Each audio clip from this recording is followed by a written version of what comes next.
tu fais un truc que j'aime beaucoup, tu veux parler de mindset, tu veux expliquer aux gens que c'est super important de développer un état d'esprit, peu importe la stratégie, peu importe ce qu'ils veulent en faire. Je partage à 8000% ce point de vue. J'ai un vrai problème aujourd'hui et j'aimerais te le soumettre. Comment est-ce qu'on fait comprendre, non pas à tout le monde, mais aux gens qui veulent démarrer, aux gens qui veulent entreprendre, aux gens qui veulent créer, qui veulent investir, qui veulent devenir un entrepreneur ou qui veulent devenir, du moins, on va dire, même un salarié mais très successful. Comment est-ce qu'on leur fait comprendre que tout est dans l'état d'esprit et pas dans les compétences ou dans les stratégies qu'ils vont développer techniques? Comment est-ce qu'on leur fait comprendre ça? Que c'est l'état d'esprit et pas autre chose?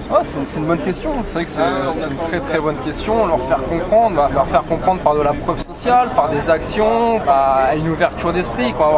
Comment l'avoir cette ouverture d'esprit? Comment j'ai cette ouverture d'esprit? Moi, quand je rencontre une personne, quelle est de l'expérience ou non, moi maintenant j'ai une certaine expérience dans l'immobilier. Demain il y a un jeune qui va venir me parler, qui aura peut-être fait uniquement un investissement. Je vais me dire, je vais essayer, entre guillemets, si je me retrouve avec une personne que j'apprécie pas forcément ou avec laquelle j'ai pas envie de me retrouver, je vais essayer de me mettre en mode intelligent et essayer de voir, de creuser en elle ce qu'elle va pouvoir m'apporter. Donc pour essayer de répondre à ta question, c'est de leur ouvrir l'esprit en leur disant, en leur montrant de la preuve sociale, en leur disant venez à des événements, venez voir des gens qui ont réussi, venez voir des gens qui ont peut-être pas un dixième de vos connaissances, qui n'ont peut-être pas un dixième de vos facultés, de tout ce que vous pouvez avoir, et venez voir ces gens qui ont réussi mieux que vous. Parce que et ces gens ils vont vous faire comprendre justement comment ils ont réussi, comme par rapport au séminaire qu'on a fait aujourd'hui, je leur ai fait comprendre qu'avec peu de moyens, peu de connaissances intellectuelles, j'ai réussi à m'acheter 25 appartements, peu de connaissances dans le sport, j'ai réussi à être champion du monde ultra triathlon, car ce que j'ai pas dit dans le séminaire, c'est comment, la question c'est, ok, Goulven, il nage vulgairement la brasse, il a pas de vélo, mais il arrive à devenir champion du monde ultra triathlon. Mais comment il est devenu champion du monde ultra triathlon? C'est ça la question qu'il faut se poser. Tout ça, moi j'ai pas pu le développer parce qu'on n'avait pas le temps, mais moi c'est la question que je me suis posée par rapport à d'autres. Parce que comme je dis, oui, en 2016, Goulven il a été champion du monde d'ultra triathlon, mais Goulven en 2016, c'est pas le meilleur et c'est même loin d'être le meilleur. Sauf que j'ai analysé, j'ai pas juste une réflexion entre guillemets de bifin, après vous mettez le mot que vous voudrez. Je me suis pas juste dit pour être champion du monde d'ultra triathlon, je vais m'entraîner, entraînement, et je serai champion du monde. Comme l'être humain a l'habitude de réfléchir. Ouais. L'entrepreneuriat, il va se dire connaissance intellectuelle et je serai le meilleur. Non, c'est pas du tout ça. Donc comment je suis devenu champion du monde d'ultra triathlon? Il y a eu trois choses. La première, je me suis entraîné. Entraînement. La deuxième chose, j'ai analysé que pour être champion du monde d'ultra triathlon, il fallait faire le circuit complet. Qui dit faire le circuit complet, ça veut dire ne pas prendre de vacances. Pendant 2 ans, j'ai pris aucune vacances. Toutes mes vacances ont été consacrées au championnat du monde d'ultra triathlon. Donc il y a des gens qui sont pas prêts à faire ce sacrifice. Moi, j'étais prêt à le faire. Moi, j'avais analysé que dans mon cahier des charges, pour être champion du monde d'ultra triathlon, il y avait 3 choses. La première, entraînement. La deuxième, poser toutes ses vacances pour faire ses championnats du monde d'ultra triathlon. Et la troisième, faire toutes les étapes. Et la troisième, c'est l'aspect financier. Voilà, une saison d'ultra triathlon, c'est 20 000 €. Il y en a qui sont pas prêts à faire toutes les étapes parce qu'ils vont se trouver l'excuse de se dire j'ai pas l'argent, ça coûte trop cher. Encore une fois, c'est une belle excuse. T'es pas pro quand tu fais ça, tu gagnes pas grand chose. Voilà, non, j'ai gagné 600 €. On a dépensé 20 000. Ouais. Donc faut le faire avec l'envie et l'état d'esprit. Et... Voilà, et identifier, c'est comme Tim Ferry, je crois, qui a été champion du monde d'un certain art martiaux, je crois. Ouais. Pourquoi il a été champion du monde alors qu'il était entre guillemets beaucoup moins bon que certains? C'est qu'il a commencé par le commencement, il a appris les règles. Il a vu que dans les règles, il y avait une faille, qu'on pouvait faire des choses que d'autres n'avaient jamais fait parce que les autres n'avaient jamais lu les règlements. Voilà, moi j'ai identifié le cahier des charges de ma discipline, que j'y mettais quand même un billet de 20 000 € tous les ans, pendant 2 ans, donc 40 000 €. Donc je voulais savoir où je mettais les pieds. Et je me suis dit, d'accord, je vais mettre 40 000 €, mais je veux mettre toutes les chances de mon côté pour avoir ce titre. Donc je me suis dit, je vais m'entraîner, je vais sacrifier toutes mes vacances et je vais y mettre les moyens financiers. Et il y a des choses, il y a des gens, les gens ils sont pas prêts à mettre ces 3 critères-là. Si on fait le parallèle avec l'entrepreneuriat ou avec l'immobilier, c'est quoi les critères que tu mettrais? L'entrepreneuriat, c'est l'exemple que j'ai cité avec on est une action. On est une action, mais aujourd'hui, ça, c'est pas ce que nous inculque la société. La société, à aucun moment, elle va te dire mets 10 000 € sur toi. Déjà, faire une école qui coûte 3 000, 5 000 €, on va te prendre pour un fou, alors que non, c'est la meilleure des solutions pour réussir. Ouais. C'est se former, déjà se former, investir sur soi. Plus tu vas mettre d'argent sur toi, plus tu vas réussir. Mais avant de faire ça, avant de mettre de l'argent sur soi, il faut déjà apprendre à se connaître, savoir ce qu'on est capable de faire, où on en est. On n'est pas tous capables de faire la même chose. Dans l'immobilier, tu peux prendre 50 investisseurs, tu n'en as pas un qui fera la même chose. Il y en a qui vont faire du saisonnier, d'autres de l'immeuble de rapport, d'autres de la colocation, d'autres de l'achat-revente, de la construction et vente. Tu n'en as pas un qui fait la même chose. Chacun fait quelque chose par rapport à sa situation personnelle professionnelle, financière. Donc déjà, c'est apprendre à se connaître, apprendre à connaître son caractère, ce qu'on est capable de faire ou pas faire. Voilà, derrière toutes les réussites que je peux avoir, il y a aussi plein d'échecs, il y a des choses que je montre peut-être pas, où j'ai certaines peurs, mais c'est pas, je me sers pas de mes peurs comme je vais me servir de mes excuses pour avancer. J'analyse mes qualités et c'est mes qualités qui vont me dire ce que je suis capable de faire, et je vais me servir de mes peurs pour orienter mon chemin sur ce que je suis capable de faire ou non. Donc déjà, c'est vraiment apprendre à se connaître.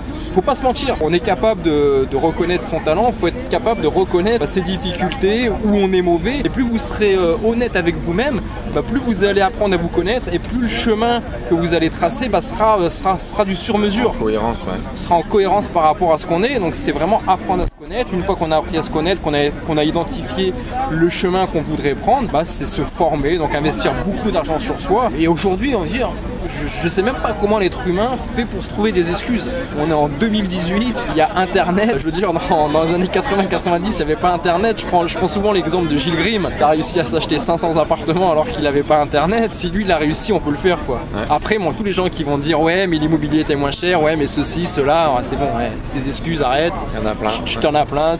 Tu veux faire ce qu'a fait Gilles Grimm, tu peux le faire. Tu veux faire même ce qu'a 2 fois plus grand, avoir un patrimoine 2 fois plus élevé que Gilles Grimm, tu peux le faire aussi. Voilà, à toi de t'en trouver les moyens, à toi de trouver les solutions. Aujourd'hui, on est au 21e siècle, il y a Internet, il n'y a plus d'excuses. Avec tout ce qu'il y a maintenant dans l'infoprenariat, dans les formations, les masterminds, les formations, ça pousse comme des champignons, avec YouTube et compagnie, je sais même pas comment on peut faire pour trouver des excuses maintenant. Faire le bilan sur soi, se faire le bilan en cohérence sur soi, avec là où on veut aller. Comme je disais tout à l'heure, savoir ce qu'il existe, ce qu'il est possible de faire, ce qu'il existe. Tu vas pas pouvoir investir dans quelque chose dont tu ignores l'existence. Pour en connaître l'existence, il faut te former, il faut partager, il faut que tu aies l'ouverture d'esprit nécessaire pour savoir tout ce qu'il est possible et inimaginable de faire dans ton domaine que tu veux exploiter. Ouais. Et une fois que tu as pris connaissance de tout ce qui était possible et inimaginable de faire, à toi de cibler ce que tu veux faire, d'en convaincre ton esprit, d'être passionné par ce que tu veux faire, et après c'est le passage à l'action. Mais le passage à l'action, c'est à la fois facile mais à la fois très compliqué, parce qu'il y en a qui bug sur le passage à l'action, parce que dès qu'ils vont vouloir passer à l'action, il y a les croyances limitantes qui vont arriver, il y a les peurs qui vont arriver, il y a le regard des autres, il y a le fait de ne pas vouloir prendre ses responsabilités, il y a le risque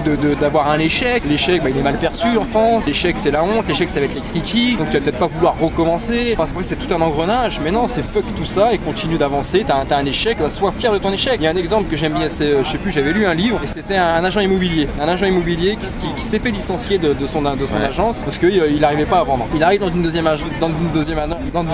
agence et il arrive à son 5e échec. 5e vente qui se fait pas, et là t'as le grand directeur qui vient le jour là. Et il va voir ce mec, il lui fait, vas-y, expose-moi ton bilan. Et là le mec, il se décompose, quoi. Avec la peur aux ventes, il fait, j'ai eu 5 échecs. Et le grand patron, il lui tape sur l'épaule, il fait, je suis fier de toi. C'est bien, gamin. Non, il a eu 4 échecs. Il lui dit, je suis fier de toi. C'est bien, gamin. Encore un échec et tu auras ta première vente. Et pourquoi la résultante de tout ça, c'est quoi? Parce que dans l'immobilier, les statistiques des ventes, c'est qu'il fallait avoir 5 échecs pour avoir une vente. C'était les stats. Donc lui, il en était à 4 ventes. Mais il avait un état d'esprit, une attitude qui était complètement différente des autres, qui était à 4 échecs. C'est bien, encore un échec, va le chercher ton échec là, mais dépêche-toi d'aller chercher ton échec, et parce qu'après tu auras la réussite. On en revient encore dans une attitude. Par rapport à ta question de départ dans l'entrepreneuriat, le mec, c'est qu'il ait une ouverture d'esprit, qu'il se forme, qu'il regarde qu'il aille voir plus loin que le bout de son nez, qui privilégie pas les connaissances en se disant j'ai les connaissances, je vais réussir. Non, t'as les connaissances, c'est bien, maintenant il va falloir que tu les implémentes, toutes ces connaissances. Et ça, c'est beaucoup plus compliqué. Parce qu'implémenter des connaissances, c'est prendre ses responsabilités, c'est prendre le risque, comme je disais, de perdre de l'argent, d'avoir un échec. Qui dit échec, qui dit perdre de l'argent. Donc, qui dit perdre de l'argent, c'est peut-être mettre aussi sa famille en défaut. Et il peut y avoir plein de résultantes par rapport à sa situation où on est. Tu as des connaissances, c'est bien, mais passe à l'action, vois ce que font les autres avec peu de moyens. Enrichis-toi des expériences des uns, des autres, des plus faibles surtout. Moi, je kiffe voir des petits gamins, des jeunes qui ont 18-20 ans, qui éclatent tout déjà, le Raphaël Carteni, l'insolent, qui à 24 ans, même à 21 ans était déjà indépendant financièrement. Je suis pas animé par la jalousie, je suis pas animé par tout ça. Moi je vois un gamin comme ça, on se voit souvent, moi je m'inspire de tout ce qu'il a pu faire et je kiffe, quoi. Il y a un dernier point que j'aimerais qu'on parle vite fait, qui je pense est au cœur de tes préoccupations et de tes pitchs, parce que tu en as parlé plusieurs fois aujourd'hui. Je dirais du mimétisme, je dirais l'environnement. Aujourd'hui, selon toi, il prend quelle place et quand est-ce qu'il faut commencer à se développer un environnement positif dans son développement? C'est sûr que l'environnement aujourd'hui il prend une place trop importante à mon goût, mais après qui est facilement balayable. Déjà c'est le plus gros média, c'est la télévision. La télévision, c'est la plus grosse source de pollution qui peut exister. Alors je dis pas de prendre sa télévision, de la casser, moi-même j'ai une télévision chez moi, moi-même je prends du plaisir à regarder certains divertissements, mais encore une fois, j'ai appris à regarder la télévision. En tout cas, je sais la regarder la télévision. Voilà, bon, je regarde jamais les informations, mais même si je regarde les informations, je vais pas apprendre au pied de la lettre tout ce qu'ils vont me dire. Voilà, je vais apprendre au pied de la lettre tout ce qu'ils vont dire. Donc déjà, les médias, la télé, c'est des sources vraiment de pollution vraiment négatives et qu'il faut vraiment s'en écarter et il faut vraiment se rapprocher. Moi, je suis souvent la chaîne YouTube qui est souvent décriée parce que sur YouTube, tu trouves de tout et de rien, mais YouTube, c'est tu vois des super témoignages. Tu vois, pour moi, c'est la réalité YouTube. Oui, il y a des conneries, hein, mais il n'y en a pas plus que sur la télévision. J'ai développé un œil, quoi. Ouais, voilà, j'ai développé un œil et surtout que je suis curieux. Ma curiosité m'a amené, comme l'année dernière, quand je me suis lancé dans l'infoprenariat pour la première fois.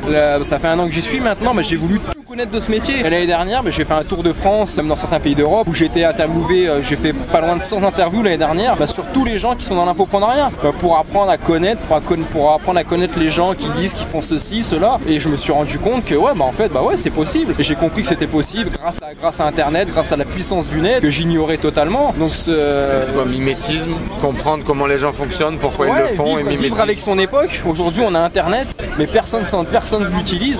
On a un outil Facebook, mais tout le monde s'en sert pour communiquer, pour raconter son voisin, pour espionner son voisin, au lieu de s'en servir comme outil pour vendre. Tout le monde connaît Facebook, mais personne ne connaît Facebook Pro, Facebook Manager. Personne connaît cette plateforme qui est vraiment ultra puissante. Non, c'est se mettre en retrait des médias, de toute cette pollution. Les médias ne te diront jamais qu'avec un SMIC, tu peux acheter 5 appartements, qu'avec un niveau moyen en sport, tu peux devenir champion du monde ultra triathlon ou de n'importe quelle autre discipline sportive. Les médias aujourd'hui, elles te parlent de guerre, elles te parlent de pollution, de chômage, de grève, de manifestation. Voilà, c'est comme les excuses. À quoi ça va te servir pour construire un projet, de savoir qu'il y a tant de chômeurs, c'est bon, on s'en fout, quoi. C'est bien, tu veux travailler, en plus, on est en France. La France, je sais pas, c'est la 4e, 5e ou 6e puissance mondiale. Donc encore une fois, comment trouver des excuses? Je veux dire, même le SDF qui naît en France, il aura plus d'opportunités, de possibilités que le plus riche qui naît à Haïti ou le mec qui vit dans une bonne famille à Haïti. On est dans la 5e puissance mondiale, je crois, la France, peu importe. Donc comment tu peux trouver des excuses déjà?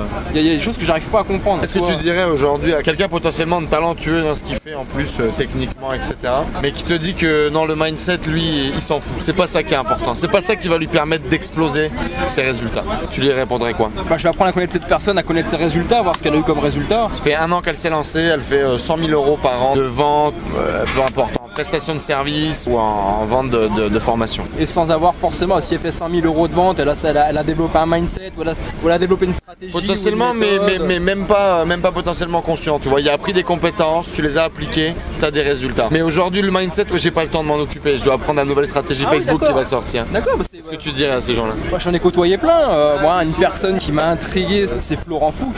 Ouais. Florent Fouque, la première fois que je l'ai vu, il m'avait invité à intervenir à son séminaire, c'était il y a 2 ans, je crois. Et je le connaissais pas, je l'ai vu sortir un peu de nulle part.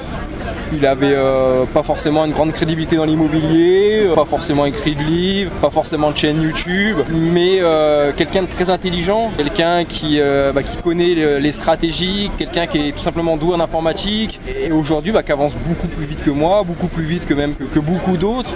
Parce qu'il a appliqué certaines stratégies, il a une certaine méthode. Son métier d'informaticien, il a su l'implémenter, s'en servir parfaitement dans l'infoprenariat. Et pourtant, je pense pas que ce soit quelqu'un qui a un gros mindset. C'est plutôt même quelqu'un qui est feignant. Mais c'est quelqu'un que je respecte énormément parce que il m'a montré une autre vision de l'entrepreneuriat, de la réussite, qui n'est pas forcément liée au mindset. Mais lui, c'est lié à une méthodologie.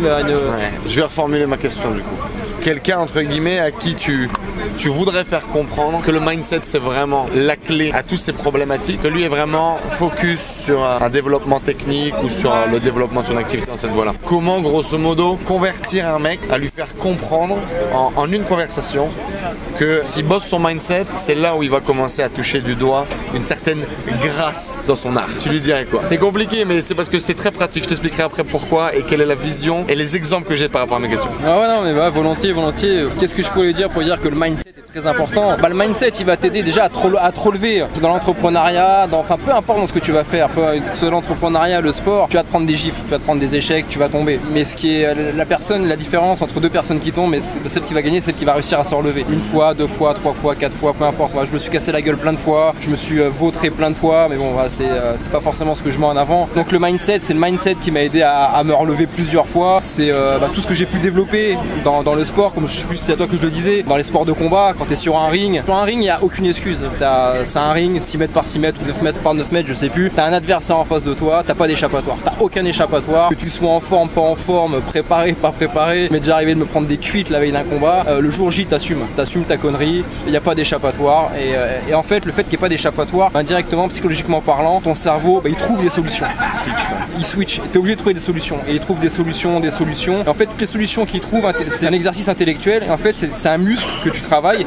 Et en fait, après, dans l'entrepreneuriat, quand t'es lié à ces mêmes difficultés, ton cerveau, tu l'as déjà tellement entraîné via le sport. Je cite le sport, parce que pour moi, le sport et l'entrepreneuriat, c'est indissociable. Mais quand tu es dans l'entrepreneuriat, t'as tellement été confronté à trouver des solutions pour continuer d'avancer, que ce soit sur un ring de boxe ou quand j'ai fait l'ascension du Mont Blanc. En fait, je voulais pas de guide avec moi parce que je voulais pas qu'il y ait un guide qui me dise tu mets le pied droit ici, tu mets le pied gauche ici, tu mets la main ici. Non, je voulais me démerder tout seul, trouver des solutions moi-même. Et en fait, tu développes une créativité, tu développes plein de choses. Et tout ce que tu développes, ça va te servir dans l'entrepreneuriat après, justement, à trouver des solutions quand tu es face au mur, quand tu es dans la galère, quand tu es au plus bas et que tu n'as plus de solution à toi. Tout ce que j'ai pu développer dans le sport, je m'en sers dans l'entrepreneuriat pour justement continuer d'avancer. Donc c'est pour ça que le mindset, l'état d'esprit, c'est vraiment quelque chose de très important pour te relever, pour ne pas abandonner, pour ne pas te mettre la corde au cou. Il y en a plein qui se mettent la corde au cou, parce que pourquoi ils se mettent la corde au cou? Parce que justement à un moment donné dans leur vie, il y a eu la goutte d'eau qui a fait déborder le vase et ils n'ont pas su se relever parce qu'ils n'avaient peut-être pas ce mindset. Je pense qu'il y en a plein qui, s'ils avaient attendu un jour de plus, une semaine de plus, un mois de plus. Si on pouvait les connaître, ces stats, ce serait très intéressant que tous ceux qui se sont mis la corde au cou, qui se sont suicidés, s'ils avaient attendu une semaine de plus ou un mois de plus, j'en suis sûr que tu aurais un certain pourcentage aujourd'hui qui aurait explosé. Ouais, je vois ce que tu veux dire. Mais voilà, c'est un exemple parmi tant d'autres, mais non, le mindset est très important justement pour éviter aussi on peut parler du burn-out. Le burn-out, ça c'est quelque chose qui m'intrigue. Les gens qui font un burn-out, moi ça m'intrigue. Ça fait 10 ans que je fais 90 heures par semaine. Pendant 11 ans, j'ai été pompier dans 2 casernes, j'ai fait 90 heures par semaine. À côté de ça, j'ai développé un parc immobilier. À côté de ça, j'ai fait du sport, la compétition à haut niveau. Burn-out, aujourd'hui, j'ai l'impression que c'est une mode, quoi. Alors, je veux pas critiquer, je veux pas critiquer ceux qui sont en burn-out, mais moi, c'est quelque chose qui m'intrigue, quoi. Moi, je vois ça comme chez beaucoup de gens. Comprendre dans quel état d'esprit ils sont pour se mettre jusqu'à ce niveau-là. Voilà, j'arrive pas à comprendre. Pourtant, je mets mon corps vraiment dans le rouge par rapport à tout ce que je fais. Les pleurs, j'ai connu les pleurs, des cris, j'ai connu des crises. J'ai fait des pétages de plomb par rapport à tout ce que j'ai pu entreprendre quand ça marche pas. Quand t'es au bout du rouleau, ça m'est arrivé de pleurer, même encore. Donc voilà, faut se dire c'est des moments à passer. Là, t'as un orage, derrière l'orage, il va y avoir un soleil. Et voilà, tu continues d'avancer. Encore une fois, c'est toujours une attitude. C'est toujours une attitude. Tu peux avoir une catastrophe, t'as la personne négative qui va l'analyser de façon négative et t'as la personne qui va l'analyser de façon positive. C'est comme hier, j'étais en pleine réflexion avec moi-même, je me disais si mes parents demain ils décèdent, ou si demain t'as ton père qui décède, tes parents qui décèdent, c'est une attitude à avoir. T'as la personne comme moi je vais me dire, mes parents, j'aurais eu la chance de les connaître pendant 37 ans, pendant 36 ans, de vivre des bons moments de complicité, et en fait je vais garder ça. Et t'as l'autre personne que je peux totalement comprendre, qui va péter un câble, qui va remettre sa vie en question. Qui va remettre sa vie en question et tout. Mais moi, je serais très triste, mais je vais garder tout le positif, toute la chance que j'ai eue. La semaine dernière, j'ai fait j'étais de garde chez les pompiers et pendant 1h30, on a massé un mec qu'on n'a pas réussi à récupérer, 43 ans, qui est mort et qui laisse deux garçons, un de 6 ans et un de 8 ans sur le. Qui laisse deux garçons. Et voilà, moi, je me dis que par rapport à ces garçons, mes parents, ils sont en bonne santé, je les vois encore, je m'entends super bien avec eux, j'ai 37 ans, je vis des super bons moments avec eux. Si demain ils doivent partir, je vais garder tout le positif que j'aurais eu. Merci beaucoup, Goulwen. Merci, Enzo.